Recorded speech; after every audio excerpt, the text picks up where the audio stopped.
வசனம் சொல்லுகிறது, ஏசாயா 40:29, சோர்ந்து போகிறவனுக்கு அவர் பலன் கொடுத்து தத்துவம் இல்லாதவனுக்கு தத்துவத்தை பெருக பண்ணுகிறார். இளைஞர் இலைப்படைந்து சோர்ந்து போவார்கள், வாலிபரும் இடறி விழுவார்கள். கர்த்தருக்கு காத்திருக்கிறவர்களோ புது பலன் அடைந்து கழுகுகளைப் போல செட்டைகளை அடித்து எழும்புவார்கள். அவர்கள் ஓடினாலும் இலைப்படையார்கள், நடந்தாலும் சோர்ந்து போவார்கள். இந்த காலத்திலே நமக்கு எவ்வளவோ பிரச்சனைகள், பாடுகள், உபத்திரவங்கள் நம்மளை பலவீனப்படுத்துகிறது, நம்மை சோர்வுக்குள்ளாக்குகிறது. ஆனாலும் நாம் சோர்ந்து போகாமல் கர்த்தருக்குள் இருக்க வேண்டும் என்பதே இந்த வசனம் சொல்லுகிறது. நாம் கர்த்தருக்குள் திடனாய் இருக்கும் பொழுது, கர்த்தரையே நோக்கி பார்க்கும் பொழுது, கர்த்தர் மேல் நம்பிக்கை வைத்து கர்த்தருடைய காரியங்களை நோக்கும் பொழுது அவர் நமக்கு பலன் கொடுக்கிறவராக இருக்கிறார். ஏனென்றால் இன்னொரு வசனம் கூட சொல்லுகிறது, கர்த்தர் மேல் நம்பிக்கை வைத்து கர்த்தரையே தன் நம்பிக்கையாய் கொண்டிருக்கிற மனுஷன் பாக்கியவான் என்று வசனம் சொல்லுகிறது. அப்படியாக நாம் பாக்கியவான்களாக இருப்பதற்கு நமக்கு பலன் தேவை. அந்த பலன் கர்த்தரிடத்திலே இருக்கிறது.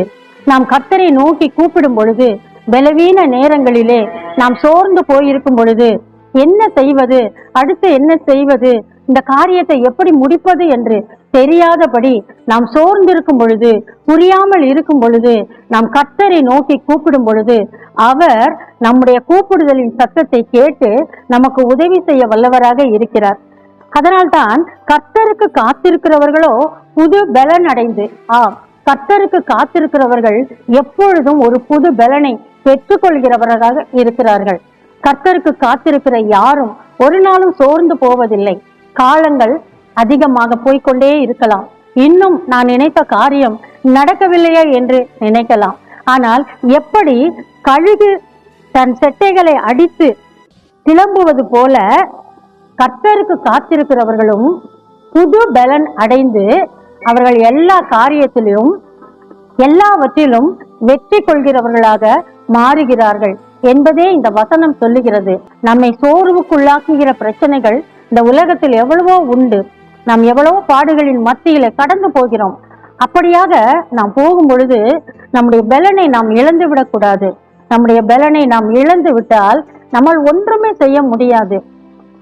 ஆண்டவர் நமக்காக, கர்த்தராகிய தேவன் சிலுவையை சுமந்து கொண்டு எவ்வளவோ அவர் நடந்த பொழுதும் கூட தனக்கு கொடுத்த அந்த பணியை அவர் கடைசி வரை செய்து நமது பாவங்களுக்காக, நமது மீட்புக்காக அவர் தன்னுடைய இரத்தத்தையே, கடைசி சொட்டு இரத்தத்தையும் கொடுத்து அந்த சிலுவையை சுமந்தார் அல்லவா?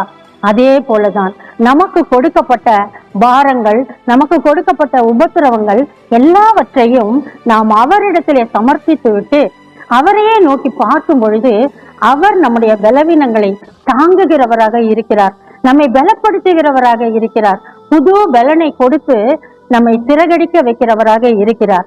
நாம் கர்த்தரை நோக்கி பார்க்க வேண்டும்.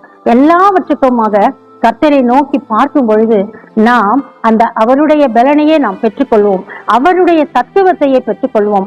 சோர்ந்து போகிறவனுக்கு அவர் பலன் அடித்து தத்துவம் இல்லாதவனுக்கு தத்துவத்தை அளிக்கிறார் என்று வசனம் சொல்லுவது போல நாம் அவரை நோக்கி பார்க்கும் பொழுது நாம் புது பலனை பெற்றுக்கொண்டு அவர் நமக்கு கொடுக்கிற அந்த வழியை நாம் அறிந்து கொள்வோம், அதன்படி நாம் நடப்போம்.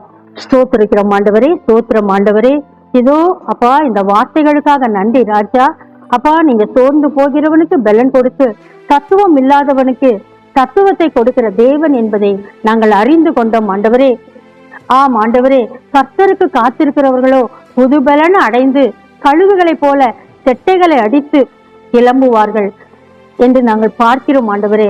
எங்களுடைய பலவீன நேரங்களிலே, நாங்கள் சோர்ந்து போகிற நேரங்களிலே, தத்துவமில்லாத நேரங்களிலே உம்மை நோக்கி பார்க்கும் பொழுது நாங்கள் புது பலனை அடைந்து கொள்வோம், புது பலனை பெற்றுக்கொள்வோம் ஆண்டவரே. அப்பா, இந்த வார்த்தைகளுக்காக நன்றி ராஜா. இனி எல்லா நேரத்திலும் எல்லா காலத்திலும் ஆண்டவரே அப்பா, நாங்கள் உண்மையே நோக்கி பார்க்க எங்களுக்கு உதவி செய்யுங்க ராஜா.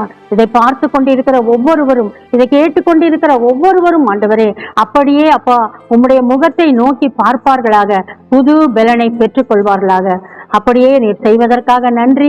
எங்கள் ஜீவனுள்ள நல்ல பிதாவே, இயேசு கிறிஸ்துவின் நாமத்திலே ஜெபித்து பெற்றுக்கொள்கிறோம். ஆமேன்.